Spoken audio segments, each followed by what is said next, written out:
Mahabala YouTube ಚಾನೆಲ್ಗೆ ಸ್ವಾಗತ. ಗ್ರಾಮ ಪಂಚಾಯಿತಿಲಿ ಡಿಫ್ರೆಂಟ್ ಸ್ಕೀಮ್ ಇದೆ. ಬಟ್ SC/ST ಅವರಿಗೆ ತುಂಬಾ ಅನುಕೂಲ ಆಗುವಂತಹ ಯೋಜನೆಗಳಿವೆ. ಗ್ರಾಮ ಪಂಚಾಯಿತಿಯಲ್ಲಿ ನಡೆಯೋ ಕರಪ್ಷನ್ನಿಂದಾಗಿ ದಲಿತರಿಗೆ ಯಾವುದೇ ಸವಲತ್ತು ಸಿಗ್ತಿಲ್ಲ. ಆದ್ದರಿಂದ ಸರ್ಕಾರಿ ಅನುದಾನ ಬಗ್ಗೆ ಪ್ರತಿಯೊಬ್ಬರೂ ತಿಳಿದಿರಬೇಕು.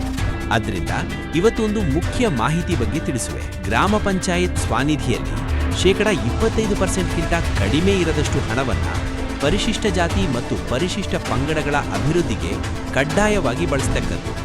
ನೋಡಿ ಸ್ನೇಹಿತರೆ, ಸರ್ಕಾರದಿಂದ ಗ್ರಾಮ ಪಂಚಾಯಿತಿಗೆ ಎಷ್ಟು ಹಣ ಬಿಡುಗಡೆ ಆಗ್ತದೆ, ಆ ಹಣದಲ್ಲಿ 25% ಹಣವನ್ನು ಕಡ್ಡಾಯವಾಗಿ ಪರಿಶಿಷ್ಟ ಜಾತಿ ಮತ್ತು ಪರಿಶಿಷ್ಟ ಪಂಗಡದವರ ಶ್ರೇಯೋಭಿವೃದ್ಧಿಗೆ ಬಳಸಬೇಕು ಅಂತ ಸರ್ಕಾರದ ನೀತಿ ಇದೆ. ಶ್ರೇಯೋಭಿವೃದ್ಧಿಗೆ ಅಂತ ಹೇಳಿದ್ರೆ ಮನೆ ದುರಸ್ತಿಗೆ, ಹೆಣ್ಣು ಮಕ್ಕಳ ಸರಳ ವಿವಾಹಕ್ಕೆ, ಆರೋಗ್ಯ ಚಿಕಿತ್ಸೆಗೆ ಮತ್ತೆ ವಿದ್ಯುತ್ ಸಂಪರ್ಕ ವಿಸ್ತರಣೆಗೆ, ಸೋಲಾರ್ ದೀಪ ವಿಸ್ತರಣೆಗೆ ಮತ್ತು ದ್ವಿಚಕ್ರ ವಾಹನ ಖರೀದಿಗೆ ಹಣವನ್ನು ಖರ್ಚು ಮಾಡಬಹುದು.